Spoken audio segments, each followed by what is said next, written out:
نما روزہ ہے۔ مجلس کا آغاز کیا جا رہا ہے۔ براہ کرم فرش اعضاء پر تشریف لا لیں۔ کل شب کے 8 بجے اسی مقام پر مجلس اعضاء برائے صالح ثواب ذاکر ثقلین مولانا سید محمد صادق رضوی صاحب قبلہ اسی مقام پر منعقد ہوگی۔ مظہر صاحب امیدوار سرفرازی ہیں۔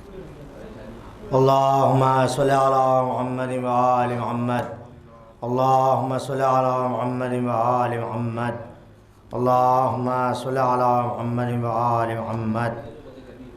اعوذ باللہ من الشیطان اللعین الرجیم، لا حول ولا قوة الا باللہ العلی العظیم، بسم اللہ الرحمن الرحیم۔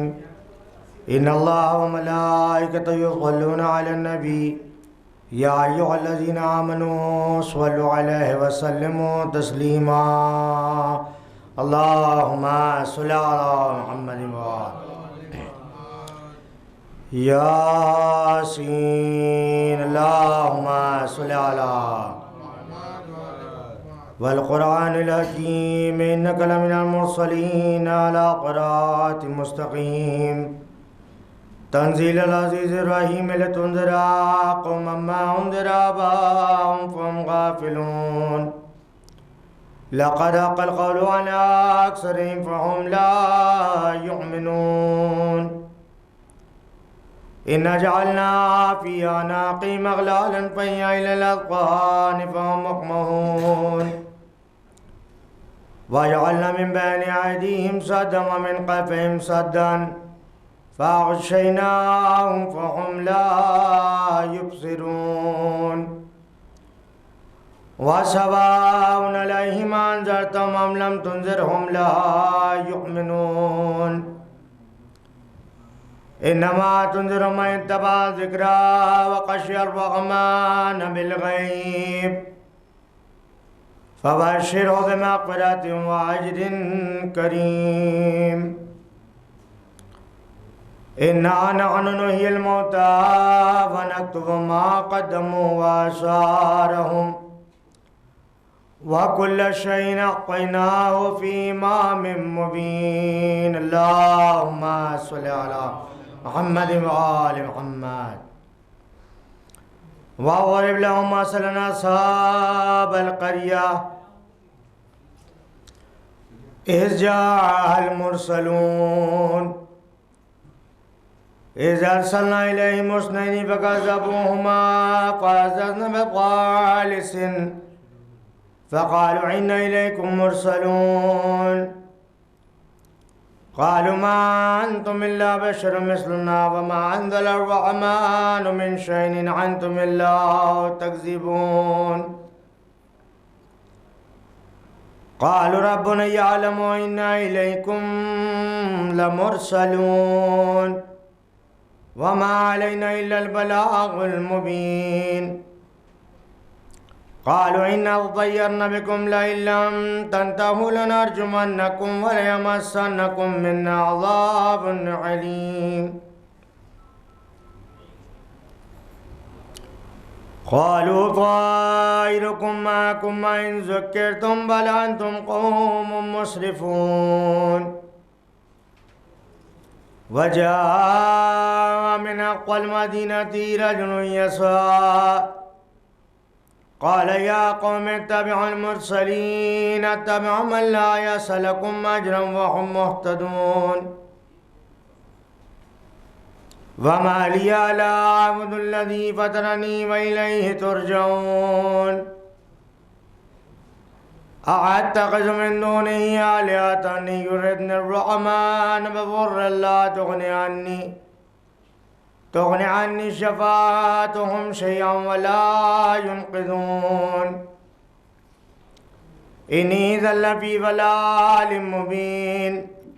إني آمنت بربكم فاسمعون۔ قيل ادخل الجنة قال يا ليت قومي يعلمون بما غفر ربي وجعلني من المكرمين۔ وما أنزلنا على قومه من بعده من جند من السماء وما كنا منزلين إن كانت إلا صيحة واحدة فإذا هم قامدون يا حسرة على العباد ما يأتيهم من رسول إلا كانوا به يستهزئون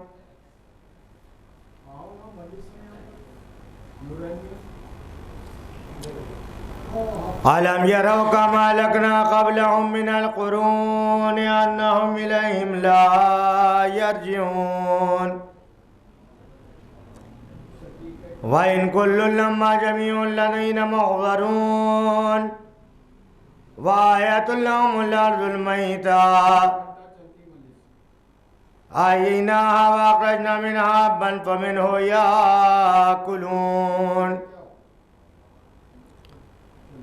وجعلنا فيها جنات من نخيل وأعناب وفجرنا فيها من العيون ليأكلوا من ثمره وما عملته أيديهم أفلا يشكرون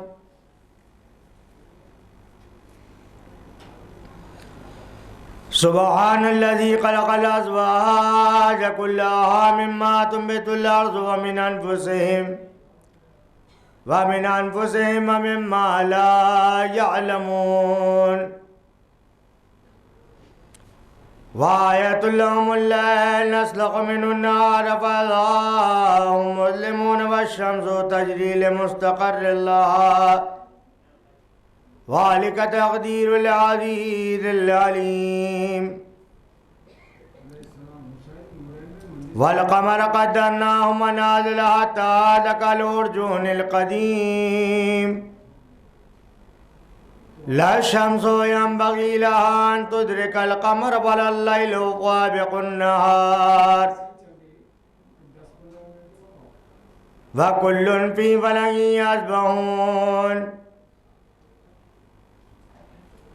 وآية لهم أنا حملنا ذريتهم في الفلك المشحون وخلقنا لهم من مثله ما يركبون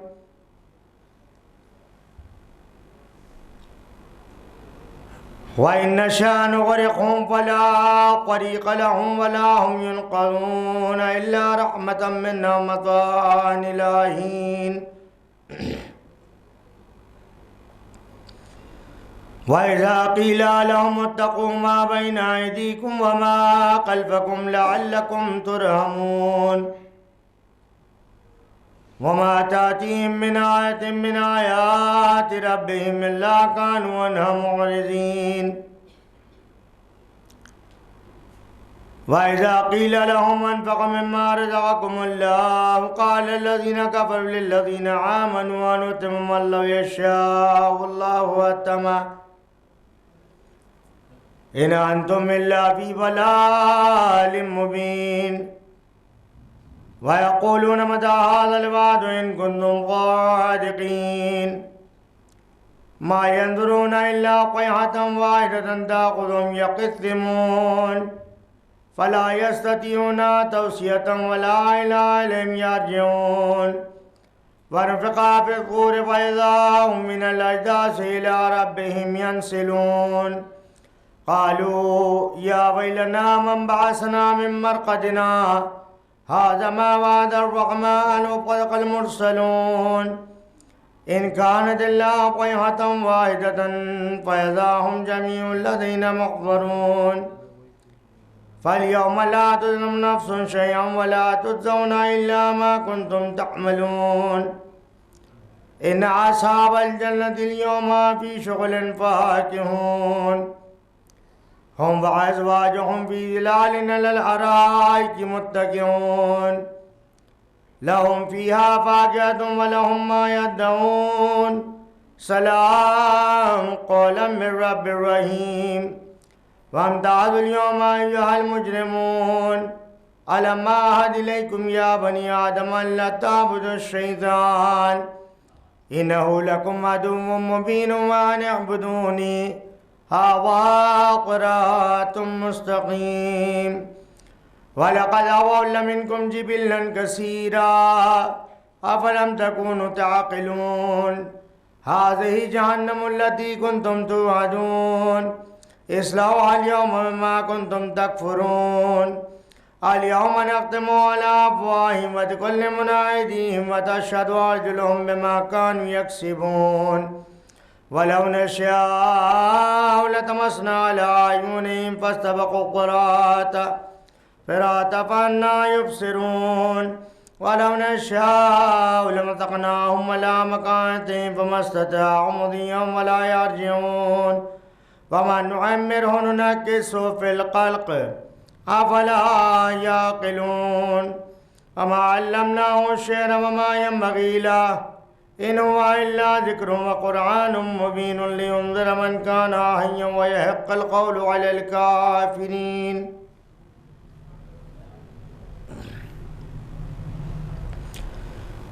أولم يروا أن خلقنا لهم مما عملت أيدينا أنعاما فهم لها مالكون وظللناها لهم فمنها ركوبهم ومنها يأكلون ولهم فيها منافع ومشارب أفلا يشكرون واتخذوا من دون الله آلهة لعلهم ينصرون لا يستطيعون نصرهم وهم لهم جند محضرون فلا يحزنك قولهم إنا نعلم ما يسرون وما يعلنون أولم ير الإنسان أن خلقناهم من نطفة فإذا هو خصيم مبين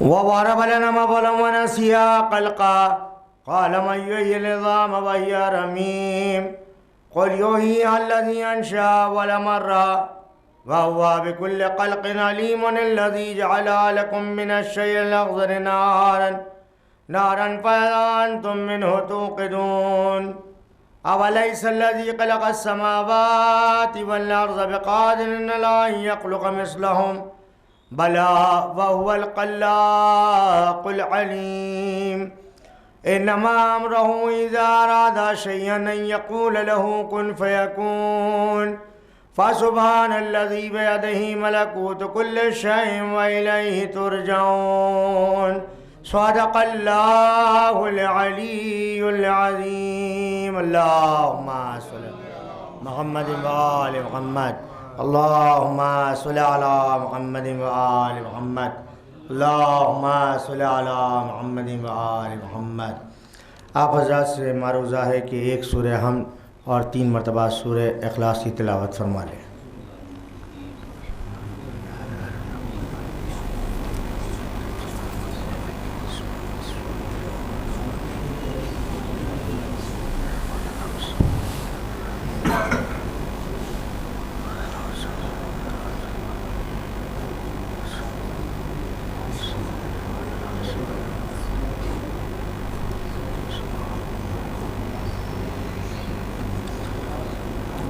سیدہ بلقیس فاطمہ موسوی بنت میر سجاد علی موسوی میر محمد صادق رضوی امانت خانی صاحب مرحوم اور سید شبیر علی خان کی ارواح طیبہ کو اس تلاوت کا سو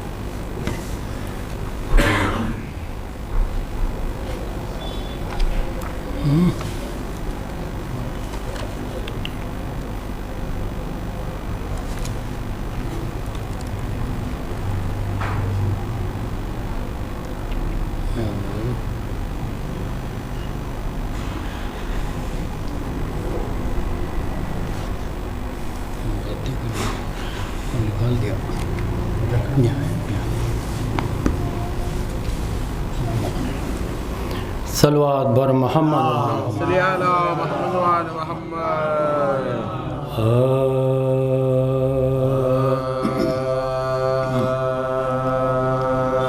مجھ رہی کیوں کوئی باندھے نہ گناہ گار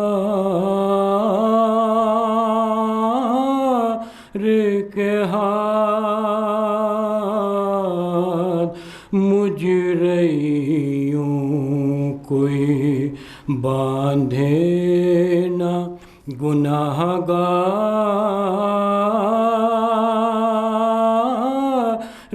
کے ہاتھ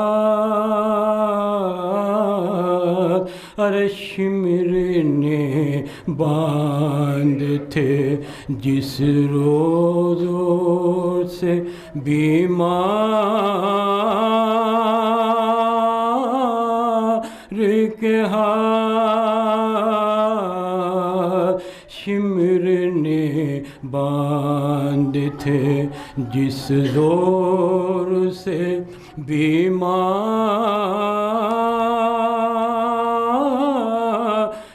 کے ہاتھ ماتم شاہ شہیداں کی بزرگی دیکھو ارے فاطمہ چومتی ہے آ کے عزادار کے ہاتھ ماتم شاہ شہیداں کی بزرگی دیکھو فاطمہ چومتی ہے آ کے عزادار کے ہاتھ شے کا سر کاٹا سکینہ کو تماچے مارے شے کا سر کاٹا سکینہ کو تماچے مارے ہو گئے خوش کنا کیوں شمر ستمگار کے ہاتھ آ کے حیدر نے عجب واقعہ دیکھا رن میں نا علمدار کے تھے ہاتھ نہ سردار آ کے حیدر نے عجب واقعہ دیکھا رن میں نا علمدار کے تھے ہاتھ نہ سردار کے ہاتھ کھا کے پے کا بہت آغوش میں تڑپا لیکن شے کی گردن میں رہے اصغر دلدار کے ہاتھ شے کی گردن میں رہے اصغر دلدار کے ہاتھ سر کے بالوں سے بھی منہ کو نہ چھپانے پائے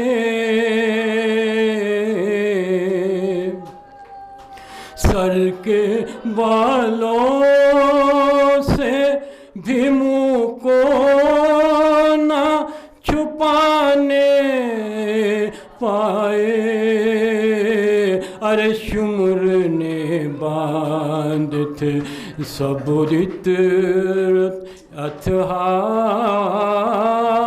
اتھار کے ہاتھ ارے رو کے کہتی تھی سکینہ میں بلا لوں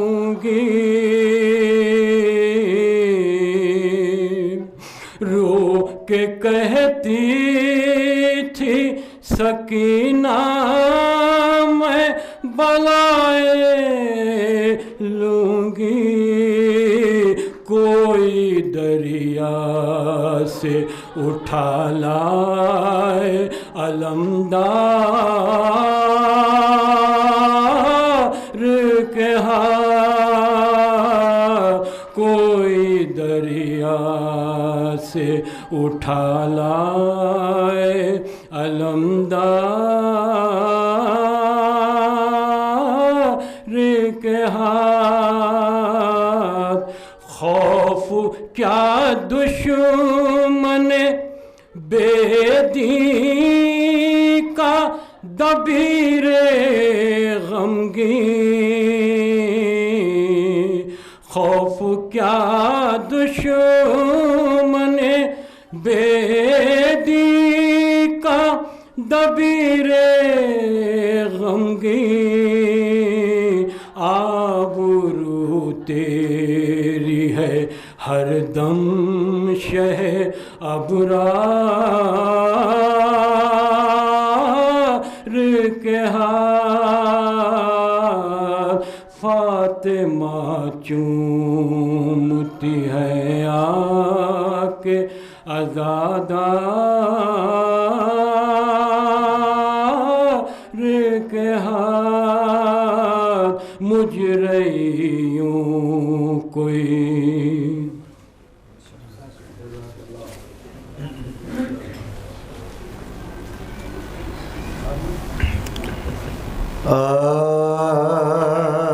سلام علینا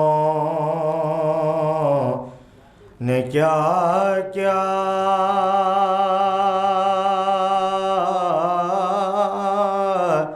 جفا کی نشہ کی ہوئی حال مشکل کشا کی سلام یہ معنی ہے تسلیم صبر و رضا کی کہ قاتل کے حق میں کہ قاتل کے حق میں بھی شے یہ کہتی تھی بنت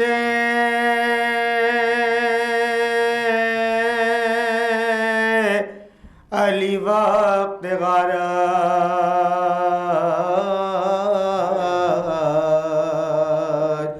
کچھ شمر قیمت نہیں اس ردا کی میرے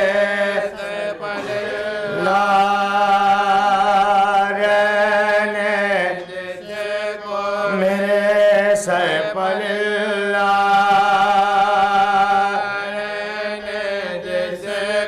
کہ یہ کون چادر ہے تماشائی کہتے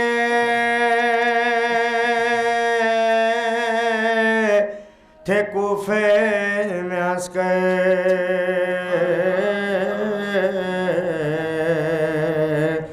یہ سرنگ زینب ہے قدرت خدا کی اٹھا جس کے ماں کا جنازہ اٹھا جس کے ماں کا جنازہ وہ جن کو محتاج نہ باندھو میرے کہتے تھے زینب نہ باندھو میرے کہتے تھے زینب لینوں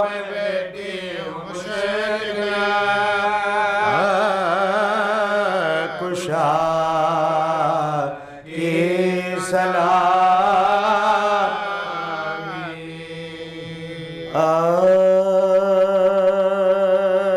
جناب ہے بیٹے پکارتے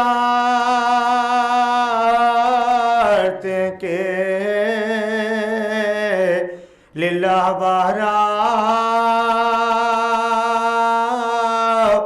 امانہ اتنا رو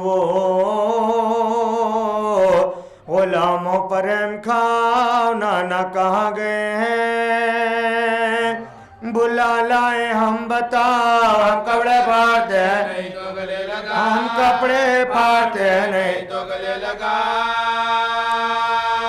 نانا کے بعد آئیے بے قدر ہم ہوئے سب ایک طرف حضور پیار کم ہوئے آقا وفو رے گریا سے عاجز ہوئے رب حیدر کے پاس رونے کی فریاد لائے صاحب کی عرض فاطمہ سے کہو اے ولی عرب یا سیدہ تمہاری رعیت یا سیدہ تمہاری رعیت خوابوں میں موت ہوئے تو مر جاؤں بابا کا سوچ بابا کا سوچ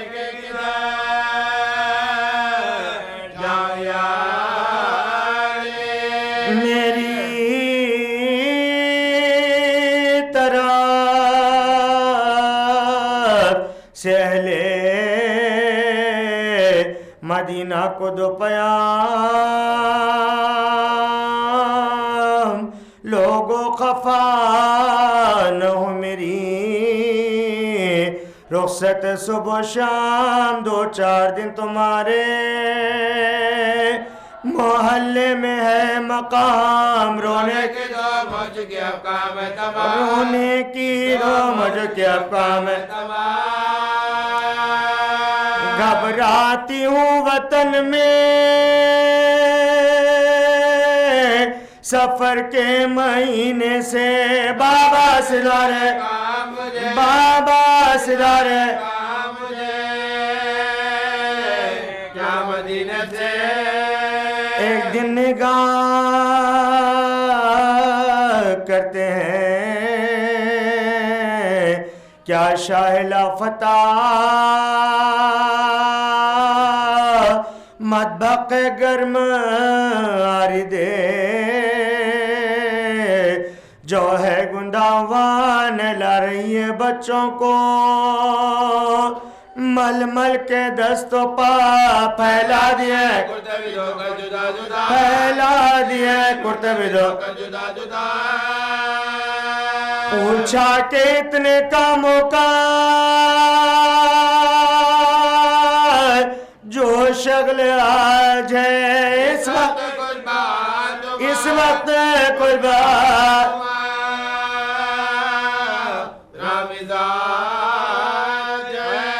بولی کیا رات کو ہو جاؤں گی بحال کل میرے کاروبار میں تم ہوں گے خود نڈال خدمت کا میرے بچوں کی ہوگا کسے خیال لیلا دلا دیا کے پریشان کرتے بھی دعائے قوت بھی کل تکا دے چلی سیرانہ دیکھائے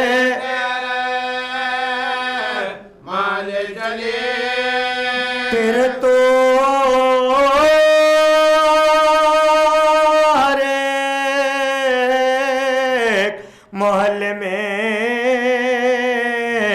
محشر بپا ہوا اپنے پرائے دوڑے کے ہے یہ کیا ہوا فضا پکاری سیدہ کا واقعہ ہوا حجرہ بطول پاک چھاتی قلق سے دیکھنے والوں کی پڑ گئی مور کے اے میری پاکا کشمیری نات، اے میری پاکا کشمیری نات، اے میری بے دوا میری، اے میری بے دوا میری کعبے کی آبرو میری سردار اماں جان میری اے میری صابرہ نانا موئی توتی کو اماں جوان اماں جوان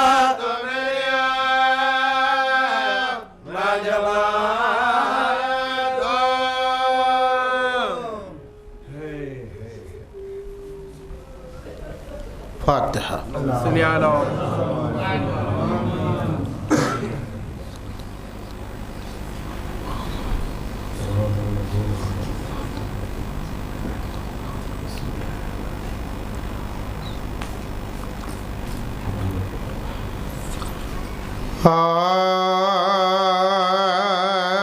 فضا سے یہ فرماتے تھے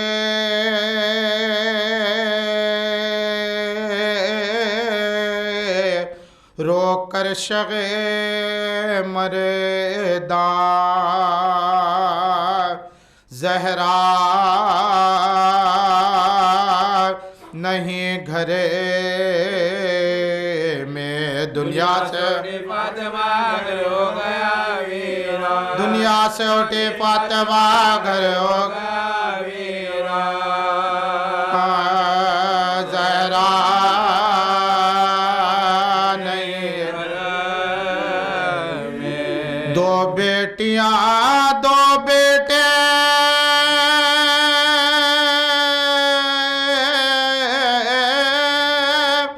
گئی چھوڑ کر زہرا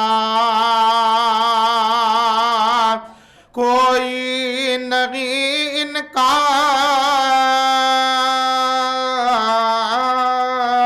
کس طرح کس طرح پلے مجھ سے کہ زہرا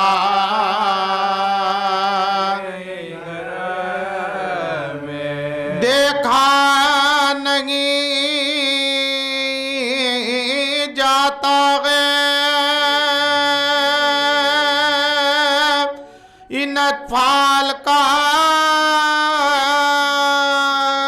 رونا منہ اشکوں سے دھونا ماں کے لیے بچے ماں کے لیے بچے میرے گریا زہرا نہیں فضا میرے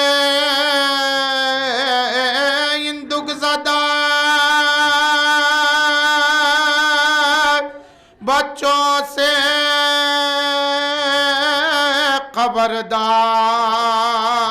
خبردار اب دیکھ تو گھر بار تسکین نہ دینا تسکین نہ دینا جو یہ کبھی زہرا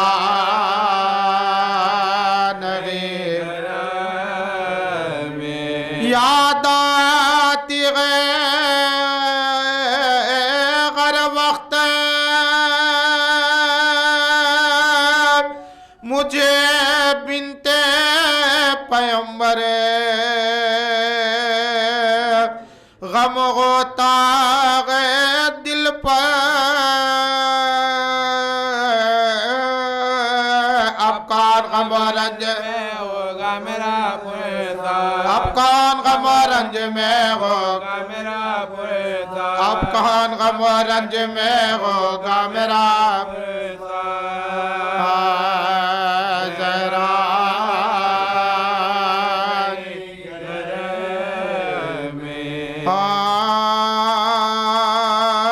بستر سے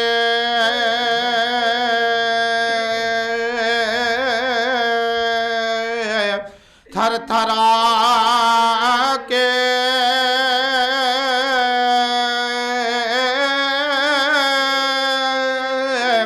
اٹھی تھام کر اصحاب خبر نبی پپاتا آخری پڑا ہمسائیوں کے گھر گئی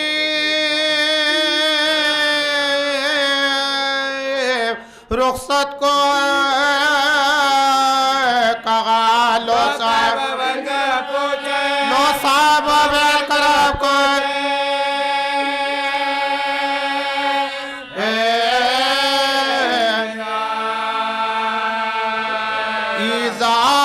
ایزاتی تم سبوں کو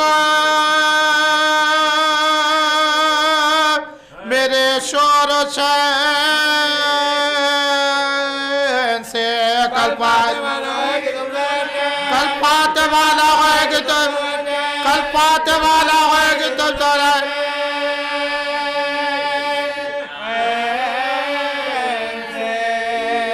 ہم سایہ کے حقوق سے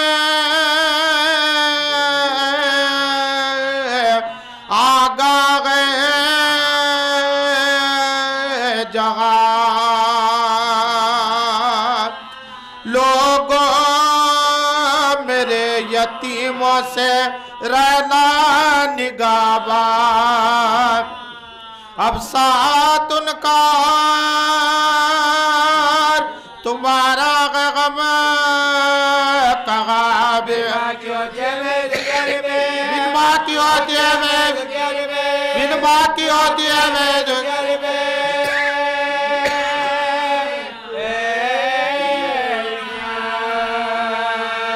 بچپن پا اپنے بچوں کے آنسو بغاتی ہو تم پر چلو سے کبھی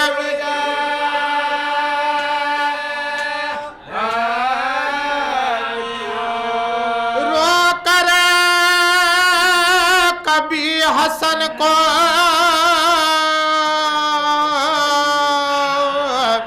گلے سے لگا لیا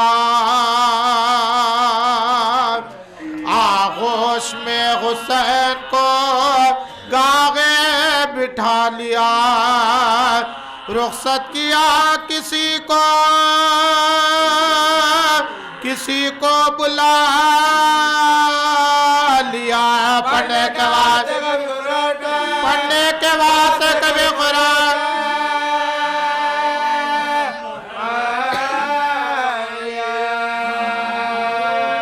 کہتی تھی گاہ بچوں سے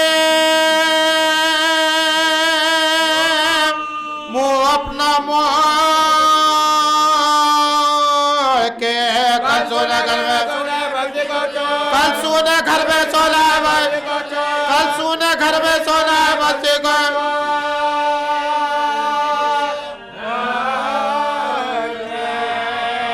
سن لو وصیت میری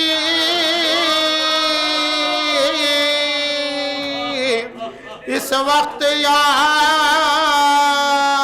امام فضا سے میرے بات عدالت سے لینا کام ہوشیار فاطمہ کی امانت سے صبح شام دو بیٹیاں دو بیٹے بس